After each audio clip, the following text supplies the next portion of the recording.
ба сурат агентӣ бо кортамидӣ дар хориҷи кишвар фаъолият дорад. таъсис додагӣ ҳасти муассисаи давлатӣ аст ва шартнома бо давлати Полша доранд барои корхонаҳои давлати Полша барои баровардани қувваи корӣ ба ин давлат ва як миқдори муайяни шаҳрвандон аллакай дар ин давлат фаъолият доранд ва ба Аврупо баровардан камтар мушкилиҳо ҳам дорад. имрӯз ширкатҳое ҳастанд ки онҳо дорои лицензия ҳастанд ва мана дар соли 2017 мо ба як ширкати ватанӣ барои баровардани қувваи корӣ ба хориҷи кишвар аз он ҷумла ба Германия ва дигар давлатҳои Аврупо иҷозатнома додем.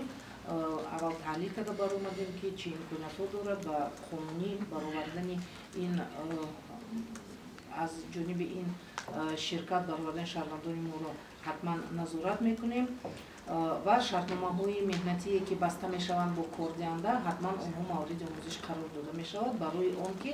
мо ҳуқуқу манфиатҳои шаҳрвандони худро пас аз ба ин давлат ё дигар давлат рафтани онҳо барои фаъолияти муваққатии меҳнатӣ бурданашон ҳимоя карда тавонем. ва яке аз мушкилотҳои мо ин талабот ба мутахассисони баландпоя дар Аврупо вуҷуд дорад ва барои ҳамин мо бояд ки мутахассисони баландпояро пеш аз ҳама омӯзонем. дар ин ҷо яке аз мушкилотҳои дигар ки мо шумораи зиёди шаҳрвандонро бароварда наметавонем ба Аврупо ин донистани забон аст ки дар ин ҷо мо монеагиҳо дорем, лекин корҳо рафта истодаанд, курсҳои кӯтоҳмуддат оид ба забон омӯзиши забонҳо ҳаст, омӯзиши ин ё он ихтисос ман дар боло гуфтам ва мо дар оянда низ дар ҳамин самт фаъолияти худро идома медиҳем.